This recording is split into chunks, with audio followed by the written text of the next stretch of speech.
हो गया। अगली जो टॉपिक हमारी है, बहुत ही महत्वपूर्ण टॉपिक है, वो है आर्किटेक्चर और स्कल्पचर।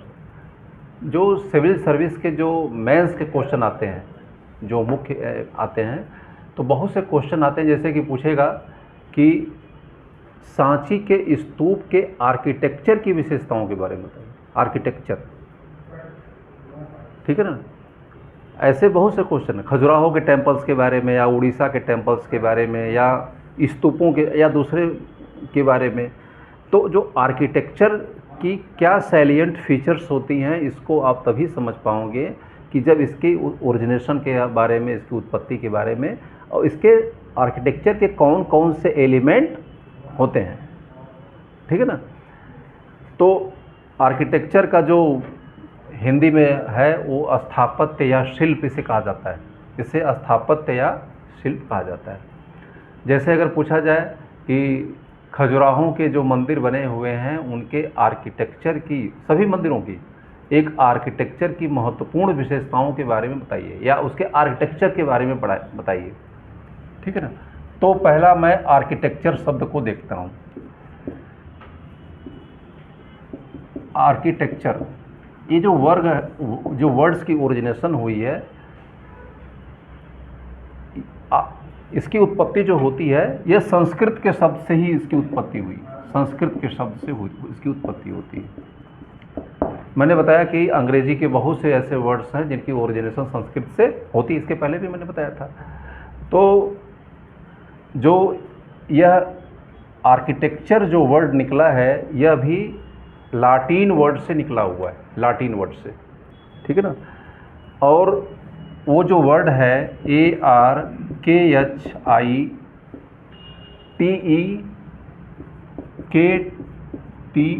इससे इसकी उत्पत्ति होती है। यह लाटीन वर्ड है, यह लाटीन वर्ड है, ठीक है। और यह भी जो वर्ड, यह जो वर्ड निकलता है, जो वर्ड लाटीन वर्ड है, इसे आर्किटेक्टोन कह सकते हैं आप, हैं आर्किटेक्टोन, ठीक है ना। तो आर्किटेक्चर वर्ड की जो उत्पत्ति होती है वो किससे होती है? आर्किटेक्टोन से। और यह वर्ड संस्कृत के शब्द से निकला हुआ है, संस्कृत के शब्द से निकला हुआ है। यह शब्द निकला है आकृति से, आकृति से। तो जो संस्कृत का शब्द है आकृति, उससे क्या निकला? आर्किटेक्टोन। और आर्किटेक्टोन से क्या निकला? आर्किटेक्चर। समझ में आया? आकृति जो संस्कृत का शब्द है, यह आर्किटेक्टोन में कन्वर्ट हो गया, आर्किटेक्टोन, ठीक है ना। यह लाटीन वर्ड है, आर्किटेक्टोन वर्ड है। तो संस्कृत का शब्द आकृति बिगड़ करके किस में कन्वर्ट हो गया? आर्किटेक्टोन में कन्वर्ट हुआ, और यही आर्किटेक्टोन वर्ड कन्वर्ट हो गया आर्किटेक्चर में। इस वर्ड की जो ग्रोथ दिखाई देती है उसको है। अब इसमें इसकी सैलिएंट फीचर क्या है आर्किटेक्चर की, इसके बारे में आपको बता दूं, ठीक है ना। तो आर्किटेक्चर की जो महत्वपूर्ण विशेषताएं होती है उसके बारे में हम आपको बता रहे हैं। क्या है आर्किटेक्चर? क्या है इसको? किसी भी बिल्डिंग, जो भी चीज़ बनाई जाती है, उसकी स्टाइल या डिज़ाइन, द स्टाइल और डिज़ाइन ऑफ एनी प्रॉपर्टी, जो भी चीज़ बनी हुई है, उसकी बिल्डिंग का या किसी भी चीज़ का, उससे क्या कहा जाता है? आर्किटेक्चर कहा जाता है। जो भी डिज़ाइन है और जो भी उसकी स्टाइल है, ये चीज़ क्लियर है, ठीक है ना। अब इसमें कौन से एलिमेंट होते हैं, उस एलिमेंट की हम चर्चा कर रहे हैं। तो यह है क्या? पहला है दिस इज़ द आर्ट। क्या है? यह एक कला है। आर्किटेक्चर क्या है? एक कला। इसके कहने का मतलब है कि कोई भी अगर आर्किटेक्चर उसे कहेंगे तो उसका निर्माण ह्यूमन बॉडी ने जानबूझ करके, ह्यूमन माइंड ने जानबूझ के बनाया है, वही आर्ट है। एक प्लानिंग के तहत बनाया है। तो हर चीज़ को हम आर्किटेक्चर नहीं कह सकते हैं, समझ में आया? आर्ट करने का क्या मतलब है? That piece is created by the deliberately by the human mind. And this piece have a beauty, यह अपने आप में एक सुंदरता है, एक प्लानिंग है, और उसमें एक स्ट्रक्चर दिखाई पड़ता है, एक सिस्टम दिखाई देता है, उसी को आर्किटेक्चर आप कहेंगे, सबको नहीं कह सकते हैं, ठीक है। और दूसरी जो पॉइंट इसकी है, this is the science, this is a science. अब यह एक लाइन और भी आगे बढ़ जाती है, यह एक विज्ञान है, साइंस है। अब इसमें क्या लिखोगे आप, 2 वर्ड को लिखना है। अब जैसे खजुराहो के आर्किटेक्चर के बारे में लिखना है आपको, क्या क्या लिखोगे? दोनों के सेंस में बहुत अच्छा क्वेश्चन है, तभी समझ पाओगे आप। खजुराहो के, जैसे मान लीजिए कंदरिया महादेव का सबसे अच्छा मंदिर माना जाता है, तो कंदरिया महादेव के मंदिर के आर्किटेक्चर के बारे में लिखना है, तो क्या लिखोगे उसको?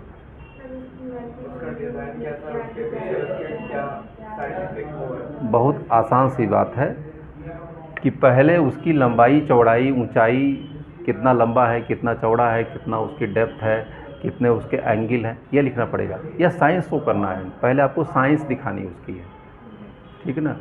इसके बाद उसकी आर्ट पर आना है। आर्ट का मतलब अगर कहीं से वो इंस्पायर्ड है, उसकी जो ब्यूटिफिकेशन है, कैसे उसमें ह्यूमन माइंड का एप्लीकेशन हुआ है उसको बनाने में, तो उसके साइंटिफिक एलिमेंट को भी आपको लिखना है। साइंटिफिक एलिमेंट में लिखने का मतलब मैंने आपको बताया कि कोई प्रॉपर्टी 3 डायमेंशनल होनी चाहिए, ठीक है ना, 3 डायमेंशनल होनी चाहिए।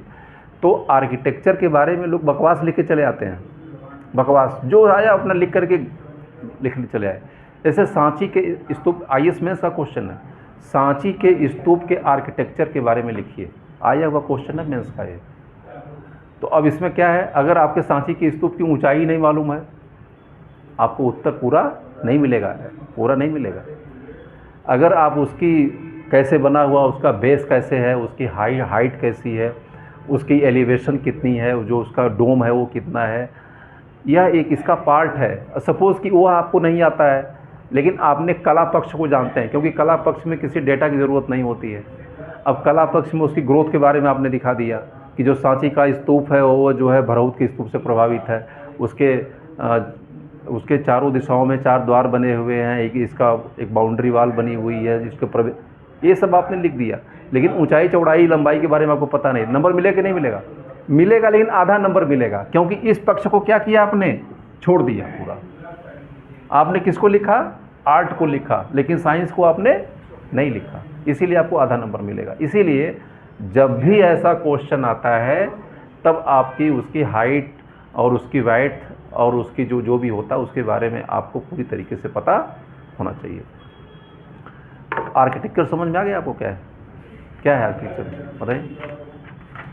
उसके डिज़ाइन, उसकी साइंस और उसका ढांचा कैसे बना हो उसके बारे में। हाँ, जैसे इस बिल्डिंग की आपको आर्किटेक्चर है, तो कैसे बिल्डिंग आर्किटेक्चर में क्या होगा कि वो कितने मंजिल की है, कितनी चौड़ाई है, उसकी नींव कैसी रखी गई है, और कितने कमरे हो सकते हैं उसमें। इसका एक पक्ष है, मतलब इसके बेसिक स्ट्रक्चर के बारे में, जो लंबाई, चौड़ाई, जो ऊंचाई है, अगर आप इसके बारे में लिख रहे हैं तो वो साइंस के बारे में लिख रहे हैं, साइंटिफिकली आप लिख रहे हैं। और उसका जो दूसरा पक्ष है वो आर्ट का पक्ष है, उसको भी आपको लिखना होगा। आर्ट का पक्ष का मतलब उसकी जो ब्यूटी, सुंदरता है, उसमें क्या है, उसमें मूर्तियाँ कहाँ बनी हुई है, प्रवेश द्वार कहाँ पे है, वह किस इंस्पायरेशन से इसे बनाया गया है, इन तमाम चीज़ों के बारे में। यानी आर्किटेक्चर में 2 पक्ष साफ साफ दिखाई पड़ता है, एक कला का पक्ष है और एक साइंस का पक्ष है, ठीक है ना।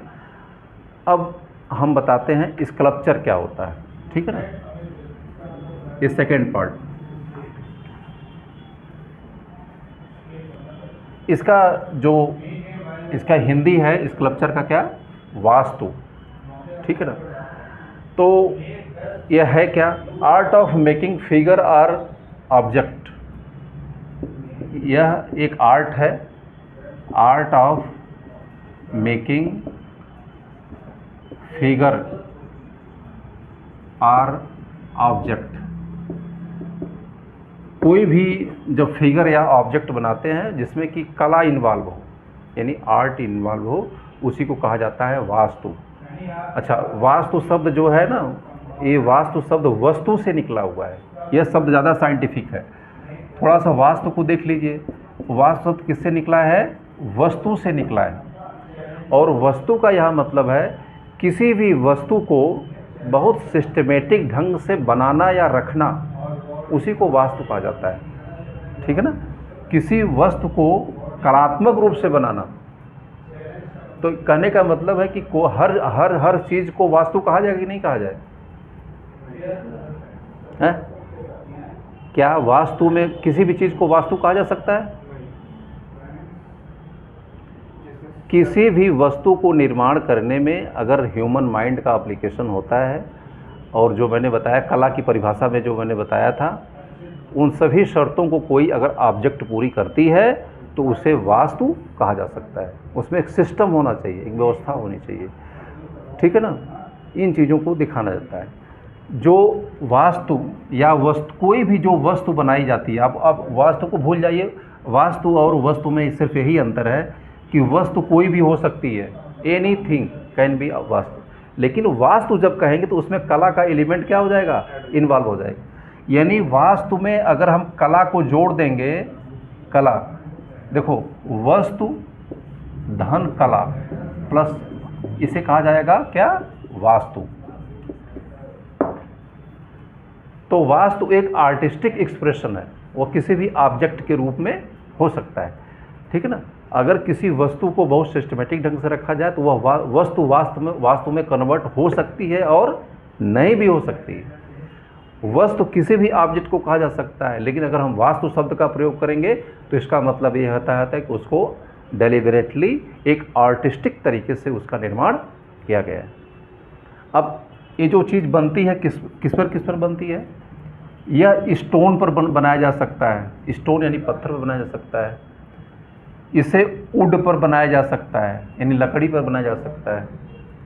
इसे क्ले यानी मिट्टी पर बनाया जा सकता है। मिट्टी चाहे कच्ची हो चाहे पक्की हो। चाहे इसे वैक्स पर बनाया जा सकता है। वैक्स का मतलब मोम पर बनाया जा सकता है। इसे फैब्रिक पर भी बनाया जा सकता है, फैब्रिक। इसे ग्लास पर बनाया जा सकता है, ग्लास पर। इसे रबर पर बनाया जा सकता है और इसे प्लास्टिक पर भी बनाया जा सकता है। और भी तमाम एलिमेंट हैं। तो जो वास्तु का निर्माण होता है इसमें इतने एलिमेंट शामिल हो सकते हैं, इससे भी ज़्यादा हो सकते हैं। स्टोन हो सकता है, वुड हो सकता है, क्ले हो सकता है, वैक्स हो सकता है, फैब्रिक हो सकता है, ग्लास हो सकता है, रबर हो सकता है, प्लास्टिक हो सकता है, या और भी कुछ हो सकता है। ठीक है ना। इन मिला करके जो है इसका निर्माण किया जाता है। इसके अलावा एक बहुत महत्वपूर्ण चीज़ बताएं कि किसी भी वास्तु का निर्माण करना, उसमें 3 प्रक्रियाएं शामिल होती हैं। उसके बिना वास्तु का निर्माण संभव नहीं है। पहला है मोल्डिंग, यानी मोल्डिंग का मतलब किसी चीज़ को मोड़ना, इसे मोल्डिंग कहा जाता है, मोड़ना। जब भी किसी वास्तु का निर्माण किया जाता तो ये प्रक्रिया शामिल होती है।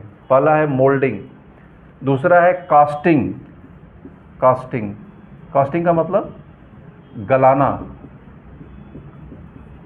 और तीसरी जो प्रक्रिया शामिल होती है वो होती है कार्व्ड, CARVED। कार्व्ड माने काटना, ये है काटना। यानी किसी चीज़ को मोड़ना, गलाना और काटना। इसके बिना किसी भी कोई ऑब्जेक्ट का निर्माण नहीं हो सकता है।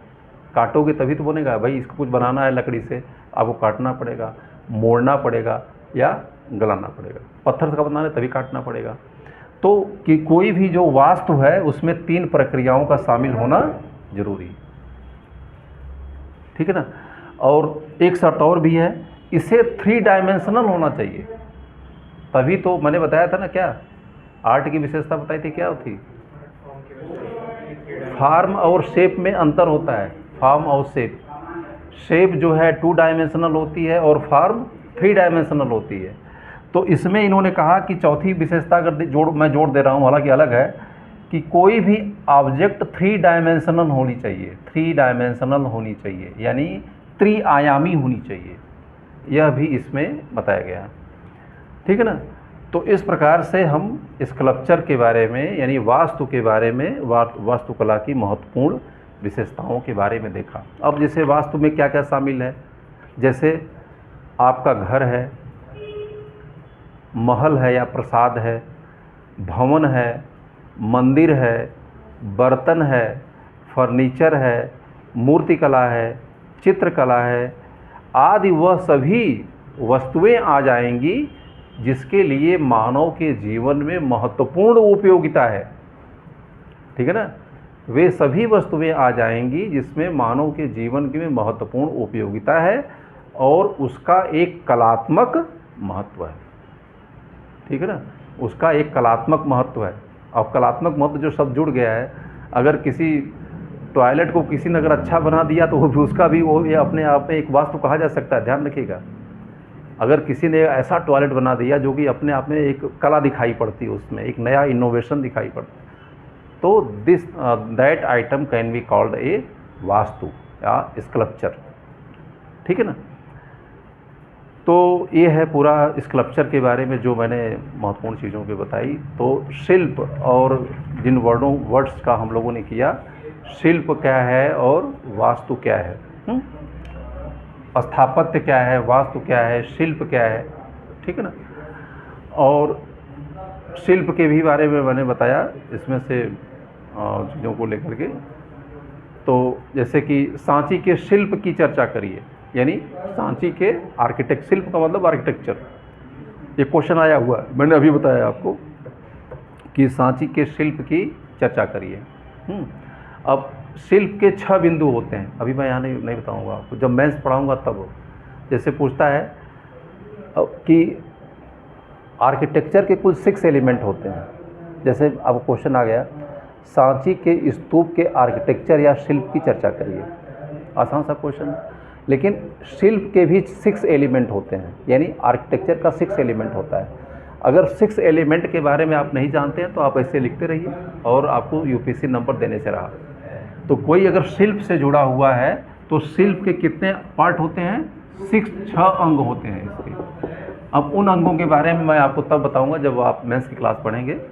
तो जब 6 अंगों के बारे में जान जाएंगे तो चाहे वो खजुराहो के टेम्पल के शिल्प की चर्चा होगी, चाहे वो उड़ीसा के टेम्पल होंगे, चाहे वो दिलवाड़ा का मंदिर हो, चाहे कोई भी है, उन 6 एलिमेंट के बारे में आप आसानी से क्या करोगे, लिख दोगे।